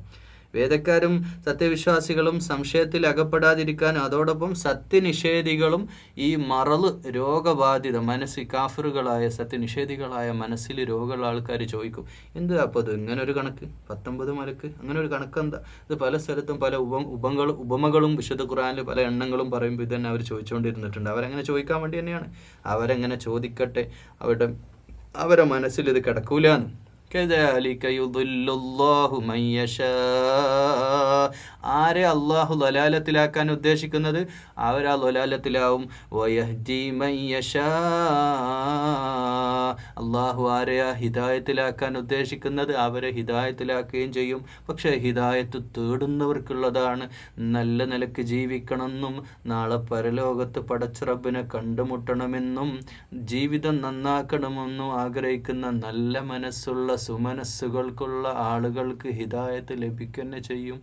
അങ്ങനെ ഹിദായത്തിനെ തേടുന്നവർക്ക് അല്ലാഹു സ്വർഗത്തിലേക്കുള്ള വഴിയൊരുക്കും. അത് ഏത് സമുദായത്തിലും മതത്തിൽ പെടുന്ന ആളുകളായാലും അവരുടെ ജീവിതത്തിൽ അതിനുള്ള വഴി അല്ലാഹു കാണിച്ചു കൊടുക്കും. വമാ യഅലമു ജുനൂദ റബ്ബിക ഇല്ലാഹു, ഇതൊക്കെ അല്ലാഹുവിൻ്റെ സൈന്യമാണ്. അവനല്ലാതെ അറിയില്ല അള്ളാഹുവിൻ്റെ ഫോയ്സ്, അള്ളാഹുവിൻ്റെ ശക്തി എവിടെയാണ് എന്തൊന്നും അവർക്കറിയില്ല. വമാഹിയ ഇല്ലാ ദിക്റാ ലിൽ ബശർ, ഇതൊക്കെ ഉത്ബോധനമാണ് മനുഷ്യർക്കുള്ള. കല്ലാ വൽ ഖമർ, അങ്ങനെയല്ല, ചന്ദ്രനെ കൊണ്ട് സത്യം. വല്ലൈലി ഇദ് അദ്ബർ, അത് രാത്രിയാണ്, അതിങ്ങനെ പിന്നിട്ട് അതിങ്ങനെ രാത്രി ഇങ്ങനെ മാറി വരുമ്പോൾ, രാത്രി ഇങ്ങനെ അർദ്ധരാത്രിയിലേക്ക്, പിന്നെ ഈ സൂര്യോദയത്തിൻ്റെ സുബഹിൻ്റെ പ്രഭാതത്തിലേക്ക്. വസ്സുബ്ഹി ഇദാ അസ്ഫർ, അതങ്ങനെ പ്രകാശം പരന്ന് പ്രകാശിതമാകുന്ന സുബഹ് ഇങ്ങനെ പൊട്ടിവിടരുമ്പോൾ അതും സത്യം. ഇന്നഹാ ലഇഹ്ദൽ കുബർ, ഇന്നഹാ ലഇഹ്ദൽ കുബർ, നരകം വലിയൊരു കാര്യമാണ്. ഇത് വലിയൊരു കാര്യമാണ് സംഭവിക്കാൻ പോകുന്നത്. ഇത് വലിയ കാര്യമാണ്. നേരത്തെ പറഞ്ഞ സഖർ, അതിഭീകരമായ നരകം. നദീറൻ ലിൽ ബശർ, മനുഷ്യർക്കൊരു ഉത്ബോധനമാണ്, താക്കീതാണ്. ലിമൻ ശാഅ മിൻകും അൻ യതഖദ്ദമ ഔ യതഅഖർ, ഇനി ആരെങ്കിലും മുന്നോട്ട് വരാൻ ആഗ്രഹിക്കുന്നുണ്ടെങ്കിൽ സ്റ്റെപ്പ് മുന്നോട്ട് വെക്കാം. തൗഹീദ് ഉൾക്കൊണ്ട് അടിസ്ഥാനത്തിൽ ആദർശപരമായിട്ട് ദീനിലേക്ക് മുന്നോട്ട് ഒരു സ്റ്റെപ്പ് വെക്കാൻ ആർക്കെങ്കിലും തയ്യാറുണ്ടോ? അവർ മുന്നോട്ട് വരാം. അല്ല പിന്നോട്ട് തന്നെ പോകാനാണ് ഞങ്ങളുടെ പൂർവ്വപിതാക്കൾ ആചരിച്ച ആചാരങ്ങൾ, ചടങ്ങുകൾ, ആ കാര്യങ്ങളിൽ ഞങ്ങൾ മുഴുകി അങ്ങ് ജീവിച്ചോളാന്ന് അള്ളാഹിനോട് പറയാനും ആ വഴി പിന്നോട്ട് പോകാനുമാണ് അവർ ഉദ്ദേശിക്കുന്നതെങ്കിൽ അവർ പിന്നോട്ട് പോയിക്കോട്ടെ, ദീനിന്ന് പിന്നോട്ട് പോയിക്കോട്ടെ, ആർക്കും അതാവാം. പക്ഷെ ഇത് ഉത്ബോധനമാണ്. കുല്ലു നഫ്സിൻ ബിമാ കസബത് റഹീന, ഓരോരുത്തർക്കും താൻ പ്രവർത്തിച്ചത് അവിടെ ഉണ്ടാവും. അതിന് പണയമാണ് അവൻ്റെ ജീവിതം. നമ്മൾ എന്താ ചെയ്ത് അത് അവിടെ ഉണ്ടാവും. അത് മുന്നോട്ടായാലും അവനവൻ്റെത് അവിടെ ഉണ്ടാവും. ഓരോ ആത്മാവിനും കിട്ടാനുള്ളത് കിട്ടുമെന്ന് വിശുദ്ധ ഖുർആനിലൂടെ അള്ളാഹു നമ്മോട് പറയാം. ഇല്ലാ അസ്ഹാബൽ യമീൻ, വലത് കൈ പ്രവർത്തിച്ചത്, വലത് കരങ്ങളിലേക്ക് കർമ്മപുസ്തകം കിട്ടുന്ന ആളുകൾ, വലതു പക്ഷക്കാരായ ആളുകൾ ഒഴികെ, ഫീ ജന്നാതി യതസാഅലൂൻ, അവിടെ സ്വർഗത്തോപ്പുകൾ, അവരോട് സ്വർഗത്തോപ്പുകളിലിരുന്നു കൊണ്ട് അവരിങ്ങനെ ഒരു ചോദ്യം ചോദിക്കുന്നതിനെ പറ്റി സൂറത്തുൽ മുദ്ദസ്സിറിൽ അല്ലാഹ് പറയാ, ഫീ ജന്നാതി യതസാഅലൂൻ, സ്വർഗത്തിലുള്ളവർ ചോദിക്കുന്ന ഒരു ചോദ്യമാണ്. സ്വർഗത്തിലെത്തിയ ആളുകളില്ലേ, നാട്ടുകാരായ ആളുകളെ പലരെയും അവിടെ കാണൂല. വലിയ തൊപ്പി വെച്ചവരും ദാടി വെച്ചവരും, എല്ലാവരും കാര്യമല്ല കേട്ടോ, വലിയ തൊപ്പി വെച്ചവരും ദാടി വെച്ചവരും നാട്ടിൽ വലിയ ദീനിൻ്റെ ആളുകളായ ആളുകളൊന്നും ചിലപ്പോൾ അവിടെ കണ്ടെന്ന് വരില്ല. ചിലപ്പോൾ നമ്മുടെ പല സുഹൃത്തുക്കളും ഇല്ല, കുടുംബക്കാരിൽ പലരും അവിടെ എത്തിയിട്ടില്ല. അപ്പോൾ അവരോട് ചോദിക്കുകയാണ് സ്നേഹത്തോടെ, അനിൽ മുജിരിമീൻ, കുറ്റവാളികൾ, നീ ഇങ്ങനെ ചെയ്യുന്ന ആളായിരുന്നോ? നീ ഇത്ര വലിയ കുറ്റവാളിയായോ? വല്ലാത്ത സങ്കടത്തോടെ, വിഷമത്തോടെ, എന്നാൽ അവർക്ക് അറിയാനുള്ള ഒരു ക്യൂരിയോസിറ്റി, ഒരു ആകാംക്ഷയോടെ ചോദ്യം ചോദിക്കുകയാണ്. നരകത്തിലേക്ക് വഴി തിരിച്ചു വിടുന്ന, നരകത്തിലേക്ക് ലൈനായിട്ട് പോകുന്ന ആളുകളെ വിളിച്ച് സ്വർഗാവകാശികളായ ആളുകളുടെ ഒരു ചോദ്യമുണ്ട്, മാ സലക്കക്കും ഫീ സഖർ, നിങ്ങളെങ്ങനെ ഈ ഒരു സഖറിലേക്ക് വീഴാൻ കാരണമായി? നിങ്ങളെങ്ങനെ നരകം കൊണ്ട് തൃപ്തിപ്പെടേണ്ടി വന്നു? നിങ്ങളും ഞങ്ങളെപ്പോലെ നാട്ടിൽ ജീവിച്ചവരല്ലേ, എന്തേ നിങ്ങൾക്ക് പറ്റിയത്? നിങ്ങളെങ്ങനെ നരകത്തിലെത്തി? ഖാലൂലം നകു മിനൽ മുസല്ലീൻ. എത്ര പേര് ഈ ക്ലാസ് കേൾക്കുന്നതെന്നറിയില്ല, പക്ഷെ കേൾക്കുന്ന ഓരോരുത്തരോടും ഈ ഖുർആനിൽ ഏറ്റവും പ്രധാനപ്പെട്ട ആയത്ത് എന്ന് പറഞ്ഞാൽ ഇത് എടുത്തു പറയാൻ പറ്റുന്ന ഒരായത്തായിട്ട് പറയാം, ഖാലൂ ലം നകു മിനൽ മുസല്ലീൻ. കാരണം നിസ്കാരത്തെ കൊച്ചാക്കുന്ന പലരുണ്ട് ഇപ്പോഴും. ഗൗരവമില്ല നിസ്കാരത്തിൻ്റെ വിഷയത്തിൽ. മുസല്ലീൻ, ഞങ്ങൾ നിസ്കാരക്കാരായിരുന്നില്ല, ഞങ്ങൾ മുസ്ലിയാർ എന്ന് പറയും നമ്മൾ. മുസല്ല എന്ന് പറയുന്നത് നിസ്കരിക്കുന്ന സ്ഥലം, സുജൂദ് ചെയ്യുന്ന സ്ഥലത്തിന് മുസല്ല എന്ന് പറയാം. ഇരിക്കുന്ന പായ മുസല്ല, സുജൂദ് ചെയ്യുന്ന ഭാഗം. മുസല്ലിയാർ എന്നുള്ള പദം തന്നെ കേരളത്തിൽ വന്ന മുസ്ലിയാർ അല്ലേ. ഒരാളുടെ പേര് മുഹമ്മദ് കുട്ടിയാണ്, മുഹമ്മദ് കുട്ടി മുസ്ലിയാർ, അയാൾ മുസ്കരിക്കുന്ന ആളാണ്. ഹാജിയാർ എന്ന് പറയുന്ന പോലെ മുസ്ലിയാരായില്ല. നമ്മൾക്ക് മുസ്ലിയാരാവണം. എന്തായി മുസ്ലിയാർ എന്ന് പറഞ്ഞാൽ നിസ്കാരമാണ്, ഓരോ വക്തും നിസ്കാരമാണ്. ബാങ്ക് കേട്ടോ ഹൃദയം പടക്കണം, സുജൂദ് ചെയ്യാൻ ഹൃദയം വെമ്പണം, അള്ളാഹുവിലേക്കുള്ള ഹൃദയമാണ്, മുനാജാത്താണ്, മുലാഖാത്താണ്, അള്ളാഹുവോടുള്ള ഇഷ്ടമാണ്, ഹബ്ബാണ്, മുഹബ്ബത്താണ്, ആ ഇഷ്കാണ്, അതിരുകവിഞ്ഞ പ്രേമമാണ്. എൻ്റെ പ്രേമഭാജനമായ അള്ളാഹുവേ, എൻ്റെ മൂക്കിലൂടെ ഓക്സിജൻ എന്നിങ്ങനെ കയറിപ്പോകുന്നുണ്ടെങ്കിൽ, എൻ്റെ ശരീരത്തിലെ സകലമായ സിരകളിലും രക്തമോടുന്നുണ്ടെങ്കിൽ, ഹൃദയം മിടിക്കുന്നുണ്ടെങ്കിൽ, എനിക്ക് ജീവിതത്തിൽ വീട് തന്നിട്ടുണ്ടെങ്കിൽ, ഭക്ഷണം തന്നിട്ടുണ്ടെങ്കിൽ, ജീവിതം തന്നിട്ടുണ്ടെങ്കിൽ, എല്ലാം തന്നത് നീയാ റബ്ബേ. നീയാണ് ആകാശത്ത് നിന്ന് മഴ വർഷിപ്പിക്കുന്നത്, ചെടികൾ മുളപ്പിക്കുന്നത്, ഈ പ്രപഞ്ചമാസകലം അനന്തപ്രവിശാലമായ ആകാശലോകങ്ങളെല്ലാം പടച്ചവൻ നീയാണ് റബ്ബേ. അതുകൊണ്ട് എൻ്റെ മുമ്പിൽ സുജൂദിൽ വീഴാതിരിക്കാൻ എങ്ങനെ എനിക്ക് സാധിക്കുമെന്ന അത് എവിടെ പോയാലും, നാട്ടിലൊരാളാവാൻ വേണ്ടി പള്ളിയിൽ വന്ന് കൈകെട്ടുന്നവനല്ല, നാട്ടിലാളാവാൻ വേണ്ടി അങ്ങനെ ആഗ്രഹിക്കുന്ന ഒരാൾക്ക് നാശമാണ്. അത് സൂറത്തുൽ വൈലുൽ മുത്തഫിഫീൻ വൈലുൽ മുസല്ലീൻ, നിസ്കരിക്കുന്നവർക്ക് നാശം. സൂറത്തുൽ മാഊനിൽ അത് പറഞ്ഞിട്ടുണ്ട്. അശ്രദ്ധയോടെ നിസ്കരിക്കുന്നവരല്ല, മനസ്സ് വെച്ച് അള്ളാഹുവോടുള്ള ഇഷ്ടത്തോടെ സുജൂദ് ചെയ്യുന്ന മുസ്ലിയാക്കർ അല്ലേ. മുസല്ലീൻ അതിൽ ഞങ്ങൾ പെട്ടില്ല എന്നാണ്. തീർന്നില്ല കേട്ടോ, ഒറ്റ കാരണമല്ല. 5 വക്ത് നിസ്കരിച്ചാൽ മാത്രം സ്വർഗത്ത് പോകുന്ന അങ്ങനെയുള്ള വിഡ്ഢി ധാരണയും വെച്ചേക്കരുത്. ഈ നിസ്കാരം കൊണ്ട് അടുത്ത ഒരു കാര്യത്തെ അതിനെ ബന്ധപ്പെടുത്തുകയാണ്. വലം നകുനു തുഇമുൽ മിസ്കീൻ, ഗതിയില്ലാത്തവർക്ക് ഭക്ഷണമായി ഞങ്ങൾ മാറിയില്ല, ഞങ്ങൾ അവരുടെ കൂട്ടത്തിലും പെട്ടില്ല. ഗതിയില്ലാത്തവന് ഭക്ഷണം കൊടുക്കലും നിസ്കരിക്കലും. അപ്പോൾ നിസ്കരിക്കലുടെ ഒന്നാമത്തെ ഡ്യൂട്ടി, നാട്ടിലും വിദേശത്തും സ്വദേശത്തുമൊക്കെ ഭക്ഷണം കിട്ടാതെ വലയുന്ന ആളുകളിലേക്ക് നമ്മുടെ കർമ്മപദം എത്തിയില്ലെങ്കിൽ നിങ്ങളുടെ നിസ്കാരം അല്ലാഹ് സ്വീകരിക്കില്ലടോ. ഇത് മനസ്സിലാക്കണം. ഇത് നമ്മൾ മനസ്സിലാക്കുമ്പോഴാണ് ഇസ്ലാമിൻ്റെ ശരിയായ ഇതിൻ്റെ സാമൂഹിക വശം നമ്മൾ പഠിക്കുക. നമ്മൾ ഒരു ആരാധനാനുഷ്ഠാനങ്ങളിൽ കെട്ടിപ്പിണയേണ്ട സമുദായമല്ല എന്നതിൻ്റെ പ്രഖ്യാപനം കൂടിയാണത്. നമ്മളങ്ങനെ മനസ്സിലാക്കണം. നമ്മൾ നിസ്കരിച്ചുകൊണ്ട് മാത്രം രക്ഷപ്പെടാൻ പോവില്ല. നമ്മളൊരു റൂമിൽ ഒതുങ്ങിക്കൂടി അവിടെ നിസ്കാരവും വിവാദത്തുകളായിട്ട് ജീവിച്ചാൽ പോരാ. സമൂഹത്തിലേക്ക് ഇറങ്ങാനും പ്രയാസപ്പെടുന്നവരെ കണ്ടെത്താനും അവർക്ക് വേണ്ടത് ചെയ്തു കൊടുക്കാനും, അത് പബ്ലിസിറ്റിക്ക് വേണ്ടിയിട്ടോ രാഷ്ട്രീയ പാർട്ടിക്ക് വേണ്ടിയോ മതസംഘടനകളുടെ പേരിൽ ലാബൽ ഉണ്ടാക്കിയിട്ട് ആളാവാൻ വേണ്ടിയിട്ട് ഒന്നുമല്ല. വളരെ നിസ്വാർത്ഥമായിട്ട് നമ്മൾ സൂറത്തുൽ ഇൻസാനിൽ പറഞ്ഞില്ലേ, ലാ നുരീദു മിൻകും ജസാഅൻ വലാ ശുക്കൂറ, ഒരു രീതിയിലുള്ള പ്രതിഫലവും ആഗ്രഹിക്കാതെ വളരെ ആത്മാർത്ഥമായിട്ട് അള്ളാഹുവിൻ്റെ ദീനിൻ്റെ മാർഗത്തിൽ, അതാരും അറിയണ്ട, ആരും അറിയാതെ നമുക്ക് ചെയ്യാനുള്ള ഒരുപാട് സംവിധാനങ്ങളില്ലേ, അവിടെയൊക്കെ പോയിട്ട് അത് കൊടുത്തുകൊണ്ടിരിക്കുക. കുറഞ്ഞു പോവില്ല, പൈസ കുറയൂല.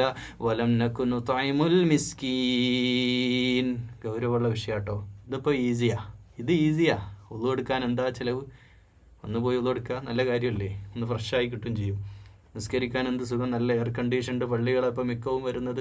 അവിടെ പോയിട്ട് സുജൂദ് ചെയ്യാൻ എന്ത് സുഖം, ഒന്ന് റിലാക്സ് ആവില്ലേ. അതൊക്കെ ഈസി. പക്ഷേ ഇത് ഈസി അല്ല ആർക്ക് കേട്ടോ, കാഫിറുകൾക്ക് ഈസി. എന്നാൽ ഞാൻ ഈ ഖുർആനൊക്കെ കേൾക്കുന്ന നിങ്ങൾക്ക് ഈസി, എനിക്ക് ഈസി എന്നുള്ളതാണ് പറയുന്നത്. കാഫിറുകൾക്ക് ഇതൊക്കെ ബുദ്ധിമുട്ട് തന്നെയാണ്. മുസ്ലിങ്ങളിൽ പെട്ട കാഫിറുകളുണ്ടാവും. മുസ്ലിം പേരുള്ള നമ്മുടെ നാട്ടിലെ കുടുംബത്തിലെ അയൽവാസികളോ ഒക്കെ ആയിട്ടുള്ള കാഫിറുകളുണ്ടല്ലോ. അവർ കാഫിർ തന്നെയാണല്ലോ, നിസ്കരിക്കാത്തവർ കാഫിറാണല്ലോ. അവരാണല്ലോ ശരിക്കുള്ള കാഫിർ. ഹിന്ദുക്കളോ ക്രിസ്ത്യാനികളോ നിസ്കരിക്കാത്ത ഇപ്പോൾ അള്ളാഹ് ചോദ്യം ചെയ്യുന്ന വിഷയമല്ലല്ലോ, അത് ദീനിൽ വന്നിട്ടില്ലല്ലോ. വന്നവരെ കാര്യമല്ലേ അള്ളാഹു കാഫിറായിട്ട് വെക്കുക. സത്യ നിഷേധികൾ അവരല്ലേ ശരിക്ക്, അവർ അറിഞ്ഞിട്ട് നിഷേധിക്കുന്നവരല്ലേ കാഫിർ എന്ന് പറയാം. സത്യം അറിഞ്ഞിട്ട് നിഷേധിക്കുന്നവർ, പള്ളി വരാത്തവർ. അപ്പോൾ അവരുടെ കാര്യം പോട്ടെ, നമ്മൾ നമ്മുടെ കാര്യം എടുക്കാം. നമ്മൾ മുസ്ലിനായിട്ടുണ്ടെങ്കിൽ അതിൻ്റെ രണ്ടാം മറുവശമാണ് അതിൻ്റെ സാമൂഹിക വശം. നമ്മൾ പാവപ്പെട്ടവരെ കാണണം, അവർക്ക് കൊടുക്കണം. ന്യായമായിട്ടൊരു ചോദ്യം ഞാൻ നിങ്ങളോട് ചോദിക്കുകയാണ്. അതിനോടുകൂടിയുള്ള ചോദ്യമായിട്ട് ഞാനും ഏറ്റെടുത്തുകൊണ്ട് ചോദിക്കുക, നിങ്ങൾ എത്ര ആൾക്ക് ഭക്ഷണം കൊടുത്തിട്ടുണ്ട് നിങ്ങളെ പൈസ ചിലവാക്കിയിട്ട്? നിങ്ങളൊന്ന് പറ. നിങ്ങളെ മനസ്സിൽ എന്തായാലും ഇപ്പോൾ ഇങ്ങോട്ട് പറയണത് ഞാൻ കേൾക്കൂല. ഈ ചോദ്യം എന്നോടും കൂടി ഉള്ളതാണ്, ഞാൻ എന്നോട് സ്വയം ചോദിക്കുകയാണ്. നമ്മളതിൻ്റെ ആൻസർ ഒന്ന് വെറുതെ ഒരു പേപ്പറിൽ എഴുതി വെച്ച് നോക്കാം. എത്ര ആൾക്ക് ഭക്ഷണം കൊടുത്തിട്ടുണ്ട്? ഇല്ലെങ്കിൽ തുടങ്ങിക്കോളി സഹോദരന്മാർ. ഒരു നഷ്ടവും നിങ്ങൾക്ക് ഉണ്ടാവില്ല. ഇത് ചെയ്ത ആളുകൾ, അവരുടെ അനുഭവങ്ങൾ, നമ്മൾ എത്രത്തോളം ഭക്ഷണം ഒരുപാട് അർഹരായ ആളുകളെ കണ്ടെത്തണമല്ലോ. ആർക്കേലും കൊണ്ടുപോയി തിന്നാൻ കൊടുക്കരുത്. ആർക്കേലും പേരുണ്ടാക്കാനോ ആരുടെങ്കിലും ഔദാര്യം കിട്ടാൻ വേണ്ടി ഒന്നും ചെയ്യരുത്. നമ്മൾ അങ്ങനെ ചെയ്തോളൂ, ചെയ്യുന്നത് തെറ്റല്ല. പക്ഷേ ആവശ്യക്കാരിലേക്ക് നമ്മൾ ഭക്ഷണം എത്തിക്കേണ്ടത്. അങ്ങനെയുള്ള ആളുകളെ കണ്ടെത്തുകയും അവിടെയൊക്കെ പോയിട്ട് ഭക്ഷണമൊക്കെ വാങ്ങിക്കൊടുക്കുക. നിങ്ങൾ വെറുതെ നിങ്ങൾ ഇതിൻ്റെ ഒരു സാറ്റിസ്ഫാക്ഷൻ ഒന്ന് അനുഭവിച്ചിട്ടുണ്ടോ? നിങ്ങളിപ്പോൾ ഒരു യാത്ര പോകാമെന്ന് വിചാരിച്ചു, ഒരു കാറിൽ ഇങ്ങനെ യാത്ര പോവാണ്. ഏതോ ഒരു നാട്ടിലെത്തിയൊരു അങ്ങാടിയിൽ ഒരു ഭക്ഷണം കഴിക്കാൻ കയറുമ്പോൾ അവിടെ ഉണ്ട് പിടിക്കൊലായിൽ ഇങ്ങനെ ഒരു കുട്ടി, അല്ലെങ്കിൽ ആരെങ്കിലും ഒരാൾ, ഒരു പാവപ്പെട്ട ഒരാൾ ഇങ്ങനെ നിന്ന് ഭക്ഷണം ഹോട്ടലിലേക്ക് ഇങ്ങനെ നോക്കിയിട്ട് ഇങ്ങനെ മിസ്കിൻ, ഗതിയിൽ കണ്ടാൽ തന്നെ അറിയാം ഗതിയില്ലാത്ത ആളാണ്. അയാളെ സ്നേഹത്തോടെ വിളിച്ചിട്ട് നമ്മുടെ ടേബിളിലേക്ക് ഇരുത്തിയിട്ട് നല്ലൊരു ഭക്ഷണമായി കൊടുത്താൽ അയാൾ ആ ഭക്ഷണം രുചിയോടെ കഴിക്കുന്നത് കാണുമ്പോൾ, അത് കഴിഞ്ഞിട്ട് അയാൾ ഹൃദയം പൊട്ടിയിട്ട്, ഞാനിപ്പോൾ മുസ്ലിം ആയിക്കൊള്ളുന്നില്ല, ഏതെങ്കിലും ജാതിയാവാം, മനുഷ്യജാതിയാണല്ലോ, വിശപ്പ് എല്ലാവർക്കും ഒരുപോലെയല്ലേ, അവരിങ്ങനെ മനസ്സിൽ പടച്ച റബ്ബിനോട് അവരുടേതായ ഒരു ദൈവത്തോടുള്ള ഒരു തേട്ടം ഉണ്ടാവുമ്പോൾ അത് പോരെ നമുക്കൊക്കെ. നമുക്ക് ഇന്ന ജാതി മുസ്ലിങ്ങൾക്ക് ഭക്ഷണം കൊടുക്കാനല്ലല്ലോ ഖുർആൻ പറഞ്ഞത്, വിശക്കുന്നവന് ഭക്ഷണം കൊടുക്കാനല്ലേ. എവിടെയെങ്കിലും വർഗീയത ഖുർആനിൽ എവിടെ നിങ്ങൾക്ക് ഒരു പോയിന്റ്, ഞാൻ വിശുദ്ധ ഖുർആൻ മുഴുവൻ വായിച്ചിട്ട് ഞാൻ പറയാം, ഒരു പോയിന്റ്, ഏതെങ്കിലും ഒരു ശതമാനം വർഗീയത, മനുഷ്യർ തമ്മിൽ തരംതിരിച്ചുള്ള ഒരു വർഗീയത വിശുദ്ധ ഖുർആൻ പറയുന്നില്ല. അള്ളാഹുവിന് ഏറ്റവും വെറുപ്പാ കാഫിറുകൾ, മുശ്രിക്കുകൾ. എന്നിട്ട് അവർക്ക് അള്ളാഹ് കൊടുക്കണില്ലേ? അള്ളാഹ് ഓക്സിജൻ കൊടുക്കണില്ലേ? അള്ളാഹ് വായും വെള്ളവും കൊടുക്കണില്ലേ? നമ്മൾ കൊടുക്കുക. അത് കാഫിറാവട്ടെ. വിശപ്പ് എല്ലാവർക്കും സമാണ്. വിശപ്പ്, ആ കാരുണ്യം എല്ലാവരിലേക്കും, റഹ്മാനായ റബ്ബിൻ്റെ കാരുണ്യം നമുക്ക് വേണോ? ഭൂമിയിലുള്ളവരോട് നിങ്ങൾ കാരുണ്യം കാണിക്കൂ, ആകാശത്തുള്ളവൻ നിങ്ങളോട് കാരുണ്യം ചെയ്യും എന്ന് നബി വചനം മുഹമ്മദ് റസൂലുള്ളാഹി സ്വല്ലല്ലാഹു അലൈഹി വസല്ലമ പഠിപ്പിച്ചത് അതാണ്. അപ്പം നിസ്കാരം എന്തിനാന്ന് വെച്ചാൽ ഖുർആന് മറുപടി ഉണ്ടല്ലോ. തെറ്റായ കാര്യത്തിൽ നിന്ന് നമ്മളെ തടയാനാണ്, നമ്മുടെ കണ്ണിനെ, നാവിനെ, ചിന്തകളെ തെറ്റിൽ നിന്ന് നമ്മളെ തടയാനാണ് നിസ്കാരം. കാര്യമായിട്ടല്ല, അള്ളാഹ്ക്ക് എന്തെങ്കിലും കിട്ടാനല്ല. അങ്ങനെയുള്ള ഒരു അവസ്ഥയിൽ നമ്മൾ എത്തിയാൽ പിന്നെ അതിൻ്റെ ആഫ്റ്റർ എഫക്റ്റാണ് ഈ മിസ്കീൻ, അഗതികളിലേക്ക്, യത്തീമുകളിലേക്ക്, സാമൂഹ്യമായിട്ടുള്ള നമ്മുടെ ബാധ്യതകളാണ് പിന്നെ പറയുന്നത്. അങ്ങനെയുള്ള സാമൂഹ്യ ബാധ്യതകളിലേക്ക് നമ്മൾ എത്താത്ത നിസ്കാരം കൊണ്ട് യാതൊരു പ്രയോജനം ഇല്ല. وَكُنَّا نَخُوضُ مَعَ الْخَائِضِينَ. ഞങ്ങൾ അഗതികൾക്ക് ആഹാരം കൊടുക്കില്ല എന്ന് പറഞ്ഞിട്ട് പറയാണ്, വകുന്ന ഞങ്ങളായിരുന്നു അഗതിക്ക് ആഹാരം കൊടുക്കില്ല എന്ന് മാത്രമല്ല, ഞങ്ങൾ നഖൂദു മഅൽ ഖായിദീൻ. ഖായിദീൻ എന്ന് പറഞ്ഞാൽ കുറേ പാഴ്മൊഴികൾ പറഞ്ഞ് വിടുവായിത്തം പറഞ്ഞ് നടക്കാന്നല്ലാതെ നന്മ ചെയ്യുന്നവരെ നോക്കിയിട്ട് നമ്മളിങ്ങനെ വിടുവായത്ത് ഒരു വലിയ പ്രവർത്തകർ, എന്താ പോൽക്കൊക്കെ എന്തിൻ്റെ അസുഖമെന്നൊക്കെ പറഞ്ഞ് അവരെ കളിയാക്കാന്നല്ല, അല്ലാതെ കുറേ വിടുവായത്തം പറഞ്ഞ് ഇങ്ങനെ അങ്ങാടികളിലൂടെ ഒക്കെ നടക്കുക, വലിയ ഡമ്പ് പറയുക, വീമ്പ് പറയുക, പാഴ്മൊഴികൾ, പാഴ്വാക്കുകൾ ഇങ്ങനെ പറയാന്നല്ലാതെ വേറെ പണിയൊന്നും ഞങ്ങൾക്ക് ദുനിയാവിലില്ലായിരുന്നു. കാരണം ഈ പാഴ്വാക്കൊക്കെ പറഞ്ഞ് ഡമ്പൊക്കെ പറഞ്ഞ് ഇങ്ങനെ കറങ്ങി നടക്കാൻ പറ്റുക ആർക്കാന്നറിയോ?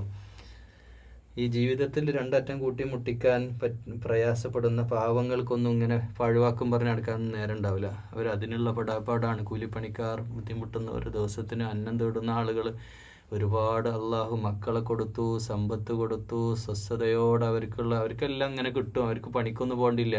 അവർക്ക് എസ്റ്റേറ്റ് ഉണ്ടാവും, റബ്ബർ എസ്റ്റേറ്റ് ഉണ്ടാവും, വേറെ പല വരുമാന മാർഗങ്ങളും ഉണ്ടാവും. അവർക്ക് ഇങ്ങനെ ആളുകളെ പീഡിക കൊലായിരുന്ന ആളുകളെ തിന്നുന്ന പണിയാണ്, ആളുകളെ പച്ചക്ക് ഇറച്ചി തിന്നുന്ന പണിയാണ്. ഇങ്ങനത്തെ പണികളൊക്കെ ചെയ്ത് അവരിങ്ങനെ ചെയ്യും. മറ്റുള്ളവരുടെ ജീവിതത്തിലേക്ക് ഇടിച്ചു കയറി പൊന്നും ഊഹങ്ങളും ഗൈബത്തും നമീമത്തും പറഞ്ഞെടുക്കുന്ന പണിയാണ്. ഇതാണ് ഇവർ ചെയ്തുകൊണ്ടിരുന്നത്. ഞങ്ങളിങ്ങനെ കൂടെ കൂടി പരസ്പരം അങ്ങോട്ടും ഇങ്ങോട്ടും പറയാനല്ലാതെ നന്മ പ്രവർത്തിക്കുന്നവരുടെ കൂട്ടത്തിൽ ഞങ്ങൾ ഉണ്ടായിരുന്നില്ല. ഇവിടെ നന്മ പ്രവർത്തിക്കുന്ന ഈ മിസ്കീനൊക്കെ ഭക്ഷണം കൊടുക്കുന്ന സംരംഭങ്ങൾ ആര് ചെയ്താലും അതിനെ സപ്പോർട്ട് ചെയ്യണം കേട്ടോ. അതിന് സംഘടന നോക്കിയിട്ടോ കൊടിമരം നോക്കിയിട്ടോ കൊടിയുടെ നിറം നോക്കിയിട്ടോ യാതൊരു വർഗീയത ഈ വിഷയത്തിലൊന്നും നമ്മൾ ഉണ്ടാകരുത് എന്ന് ചേർത്ത് പറയാം. അത് ആര് നടത്തുന്നതാണെങ്കിലും നമ്മളതിന് അർഹരാണെങ്കിൽ നമ്മളതിന് സാമ്പത്തികമായ സഹായം ചെയ്യണം. നേരിട്ട് പോകാൻ പറ്റുന്ന, ശാരീരികമായിട്ട് ചെയ്യാൻ പറ്റുന്ന നമ്മൾ ചെയ്യണം. ഈ പണി നമ്മൾ ചെയ്യരുതേ. ഈ ഒരു വലിയ വെറുതെ പാഴ്വാക്കുകൾ പറഞ്ഞ് ഇങ്ങനെ അങ്ങാടികളിലും പരിസരങ്ങളിലും നടക്കുന്നവരായിരുന്നു ഞങ്ങൾ എന്ന് പറയുമ്പോൾ അങ്ങനെ നമ്മൾ ഇല്ലാതിരിക്കാൻ നമ്മൾ ശ്രദ്ധിക്കണം. കരിച്ചു കളയുന്ന സഖർ എന്ന നരകത്തിൽ വീഴുന്ന ആളുകളുടെ കാര്യമാണ് ഈ പറയുന്നതെന്ന് ഞാനും നിങ്ങളൊന്ന് ആലോചിച്ചിട്ട് വേണം ഈ പ്രവർത്തനം ചെയ്യണോ വേണ്ടതെന്ന് നമ്മൾ ആലോചിക്കാൻ.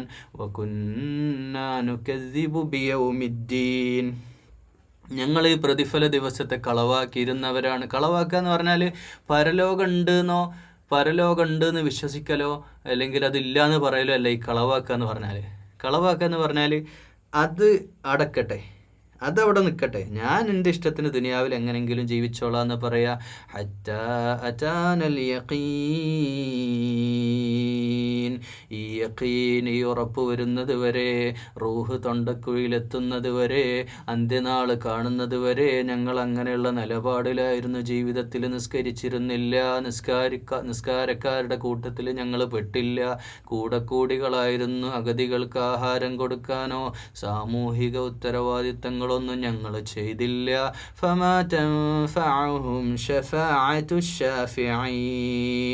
എന്നാൽ ശുപാർശകരൊക്കെ ശുപാർശ ചെയ്താലും, സ്വർഗത്തിലുള്ളവർ ഒരുമിച്ചിരുന്ന് ശുപാർശ ചെയ്താലും അതൊന്നും അവിടെ യാതൊരു ഉപകാരവും ഉണ്ടാവൂല എന്നതൊക്കെ അങ്ങനെ എത്ര പ്രാവശ്യമാണ് പറയണത്. യാതൊരു ശുപാർശ അവിടെ ഉണ്ടാവില്ല എന്ന്.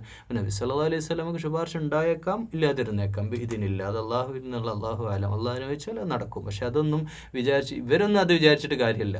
ഈ കാഫറുകൾ ഈ പണിയൊക്കെ ചെയ്ത് നിസ്കരിക്കാൻ നടക്കുന്നവർക്കൊക്കെ എന്ത് ശുപാർശയാണ്. ഫമാലഹും അനി തദ്കിറതി മുഅ്രിദീൻ, അവരെന്ത് പറ്റി? അവർ ഉത്ബോധനത്തിൽ ഇതൊക്കെ കേട്ടിട്ടും അവർ പിന്മാറുകയാണല്ലോ. കഅന്നഹും ഹുമുറും മുസ്തൻഫിറ, എന്തുപോലെ? സിംഹത്തെ ഭയന്നോടുന്ന കഴുതകളെ പോലെ. ഫറത് മിൻ ഖസ്വറ, വിരൽ പിടിച്ച് വല്ലാതെ ഭയവിഹുലമായിട്ട് അതൊന്ന് അകന്നോടുന്ന പോലെ ദീനുന്നവർ ഓടുകയാണല്ലോ. ബൽ യുരീദു കുല്ലു ഇംറിഇൻ മിൻഹും അൻ യുഅ്താ സുഹഫൻ മുനശ്ശറ, അവരൊക്കെ വിചാരിക്കുകയാണോ അവർക്ക് തന്നെ ഒരു തുറന്ന പുസ്തകത്തിൽ അവർക്കും പുസ്തകം ഇങ്ങനെ ലഭിക്കുന്നു, അള്ളാഹു അവരൊക്കെ പ്രവാചകന്മാരാക്കി വെക്കണമെന്ന് നേരിട്ട് വന്നിട്ട് സംസാരിക്കണം എന്നൊക്കെ അവരിങ്ങനെ വിചാരിക്കുകയാണോ? ആ വിചാരമൊന്നും നടക്കാൻ പോകുന്നില്ല. അവരങ്ങനെ ആഗ്രഹിക്കുന്നത് അവരുടെ ആഗ്രഹം മാത്രമാണ്. കല്ലാ ബല്ലാ യഖാഫൂനൽ ആഖിറ. അവർ പരലോകത്തെ പേടിക്കണില്ല, അവർക്ക് ഭയമില്ല എന്നുള്ളതാണ് സത്യം. അവരുടെ ദുനിയാവിലെ ഗർവും അഹങ്കാരവും സമ്പത്താണ്, മക്കളാണ്, ദുനിയാവാണ്, സമ്പത്താണ്, ദുനിയാവ് മാത്രം ലാക്കാക്കി ജീവിക്കുന്നവരാണ്. കല്ലാ ഇന്നഹു തദ്കിറ. അല്ല, ഇത് ഒരു ഉത്ബോധനം മാത്രമാണ്. തീർച്ചയായും ഇതൊരു ഉത്ബോധനമാണ്. ഫമൻ ശാഅ ദകറ. ഇഷ്ടമുള്ളവർ സ്വീകരിച്ചോട്ടെ. വമാ യദ്കുറൂന ഇല്ലാ അൻ യശാ അല്ലാഹ്. അള്ളാഹു ഉദ്ദേശിച്ചാലല്ലാതെ നിങ്ങൾക്ക് അത് സ്വീകരിക്കാൻ കഴിയൂല. ഹുവ അഹ്ലുത് തഖ്വ വ അഹ്ലുൽ മഗ്ഫിറ. അങ്ങനെ സ്വീകരിക്കുന്നവനുണ്ടല്ലോ, അവൻ ആരെങ്കിലും ഈ ഉത്ബോധനങ്ങൾ സ്വീകരിക്കുന്നുണ്ടെങ്കിൽ ഈ ഖുർആൻ്റെ മജ്ലിസിലേക്ക്, ഈ യൂട്യൂബിൽ വരുന്ന ക്ലാസ് ആവട്ടെ, ഏത് ക്ലാസ് ആവട്ടെ, ഖുർആൻ അതിൻ്റെ പരിഭാഷ കേൾക്കാനും മനസ്സ് കാണിക്കുന്നുണ്ടെങ്കിൽ തഖ്വയാണ് നിങ്ങൾക്കുള്ളത്. അതുകൊണ്ട് നിങ്ങൾക്ക് തന്നെയാണ് അള്ളാഹു പാപമോചനം നൽകുക. ആലോചിച്ചത് നമുക്കുള്ളതാണ്. ഇൻഷാ അല്ലാഹ് അള്ളാഹു ആ കൂട്ടത്തിൽ നമ്മളെല്ലാവരും ഉൾപ്പെടുത്തട്ടെ. ആരെങ്കിലും അള്ളാഹു ഉദ്ദേശിച്ചാലല്ലാതെ നിങ്ങൾക്ക് ഒരിക്കലും ഈ ഒരു ഉദ്ദേശത്തിലേക്ക്, ഈ ദിക്റിലേക്ക്, വിശുദ്ധ ഖുർആനിലേക്ക്, ഈ വെളിച്ചത്തിലേക്ക് നിങ്ങൾക്ക് വരാൻ സാധ്യമല്ല എന്ന് വിശുദ്ധ ഖുർആൻ പറയുന്ന അതേ അള്ളാഹുവിൻ്റെ വചനത്തിൽ തന്നെ ഹുവ. ഇനി ആരെങ്കിലും അങ്ങനെ വരുന്നുണ്ടെങ്കിൽ സൂക്ഷ്മതയുള്ളവരാണ്, തഖ്വയുള്ളവരാണ്. അങ്ങനെ സൂക്ഷ്മത ഉള്ളതുകൊണ്ടല്ലേ ഈ കേൾക്കുന്ന ശബ്ദം കേൾക്കുന്ന നിങ്ങൾ ഈ എപ്പിസോഡിൽ എത്ര വീഡിയോകൾ, ഇൻഷാ അല്ലാഹ് 100 കണക്കിന് വീഡിയോ വേണ്ടി വരും ഇതിൻ്റെ തഫ്സീർ. എത്ര ആവുന്ന അള്ളാഹു ആലം, എപ്പോഴത് പൂർത്തിയാക്കാൻ പറ്റും അള്ളാഹു ആലം. ഈ 74-ാമത്തെ സൂറത്തിൽ വന്ന് നിൽക്കുമ്പോൾ തന്നെ അള്ളാഹിൻ്റെ കലാമ് വെച്ചിട്ട് പറയാം, തഖ്വ ഉള്ളതുകൊണ്ടാണ്, നിങ്ങൾക്ക് ഈ സൂക്ഷ്മത ഉള്ളതുകൊണ്ടാണ് നിങ്ങളിത് കേൾക്കാൻ ഇവിടെ വന്നത്. അള്ളാഹുവേ, ഈ കേൾക്കാൻ വന്ന ഓരോരുത്തരെയും നീ നിരാശയാക്കല്ലേ അല്ലാ, നിരാശരാക്കല്ലേ അല്ലാ. അള്ളാഹു അവർക്ക് അർഹമായ പ്രതിഫലം നൽകണേ അല്ലാ. അള്ളാഹുവേ, അവരുടെ മനസ്സിലേക്ക് വിശുദ്ധ ഖുർആനിനെ, തൗഹീദിൻ്റെ വെളിച്ചത്തെ പ്രകാശിപ്പിക്കണേ അല്ലാ. അള്ളാഹുവേ, ഈ ശബ്ദം കേൾക്കുന്ന, നിൻ്റെ കലാം കേൾക്കുന്ന എല്ലാവരെയും അള്ളാഹുവേ ജന്നാത്തുൽ ഫിർദൗസിൽ ഒരുമിച്ച് ചേർക്കണേ അല്ലാ. ഇതല്ലേ നമുക്ക് പ്രാർത്ഥിക്കാനുള്ളത്, ഇതല്ലേ നമുക്ക് നമ്മുടെ തേട്ടതല്ലേ. അള്ളാഹുവേ, ഹിദായത്തിലാക്കണേ അല്ലാ. അള്ളാഹുവേ, വഴികേടിലാക്കല്ലേ അല്ലാ. അള്ളാഹുവേ, പാപങ്ങൾ പുറത്തു തരണേ അല്ലാ. ചെയ്തു പോയിട്ടുള്ള, അറിഞ്ഞും അറിയാതെയും വന്നു പോയിട്ടുള്ള എല്ലാം അള്ളാഹുവേ പുറത്തു തരണേ അല്ലാ.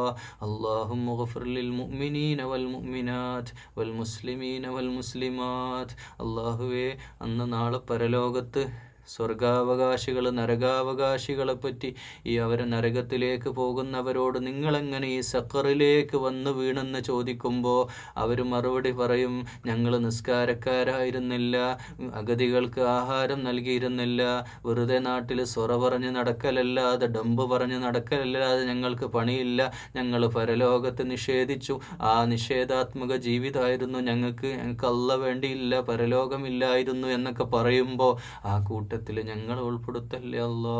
അള്ളാഹുവേ, ഞങ്ങളുടെ ഹൃദയത്തിൽ ഈമാൻ കൊണ്ട്, തഖ്വ കൊണ്ട് ഞങ്ങളുടെ ഹൃദയത്തെ ശക്തിപ്പെടുത്തണേ അല്ലാ. അല്ലാഹുമ്മ റബ്ബനാ ആതിനാ ഫിദ്ദുനിയാ ഹസന വഫിൽ ആഖിറതി ഹസനതൻ വഖിനാ അദാബന്നാർ. അല്ലാഹുമ്മ റബ്ബനാ ഹബ് ലനാ മിൻ അസ്വാജിനാ വദുർരിയാതിനാ ഖുർറത അയ്നിൻ വജഅൽനാ ലിൽമുത്തഖീന ഇമാമാ.